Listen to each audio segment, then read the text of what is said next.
Dieu aime tout le monde. Et comme tout le monde est pécheur, Dieu aime les pécheurs. Dieu aime le monde entier. Car Dieu a tant aimé le monde qu'il a donné son Fils unique, afin que quiconque croit en lui ne périsse point, mais qu'il ait la vie éternelle. Jean 3,16. Mais cela ne veut pas dire qu'il approuve le péché. Un bon parent aime ses enfants. Mais cela ne veut pas dire qu'il les laisse faire tout ce qu'ils veulent. Oui, Dieu aime tout le monde. Quand un fils ment à sa mère, elle peut toujours le faire. Il est tout à fait possible d'aimer quelqu'un et en même temps de lui signaler son erreur. En fait, l'amour nous oblige parfois à lui signaler une erreur. Si un membre de la famille se drogue, la chose la plus aimante n'est-elle pas de l'affronter, de lui proposer de l'aider?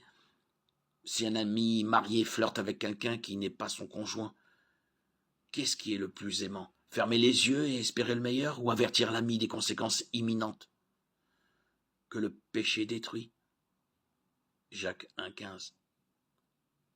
Alors le désir, lorsqu'il a conçu, enfante le péché, lorsqu'il est consommé, produit la mort. Et l'amour tente d'empêcher la destruction. Il nous faut donc le prévenir. L'amour ne se réjouit pas du mal, mais se réjouit de la vérité. 1 Corinthiens 13,6. Jésus a démontré l'équilibre parfait entre la vérité et la grâce. Jean 1,14. Il incarnait les deux. Jésus disait toujours ce qui était vrai avec précision et sans équivoque. Et il répliquait sévèrement à ceux qui s'opposaient à la vérité. Serpent, race de vipères, comment échapperez-vous à la condamnation de l'enfer? Matthieu 23, 33. Mais Jésus n'avait que des paroles de réconfort et de grâce pour ceux qui venaient à lui en se repentant, quel que soit leur péché. Et il lui dit, tes péchés sont pardonnés.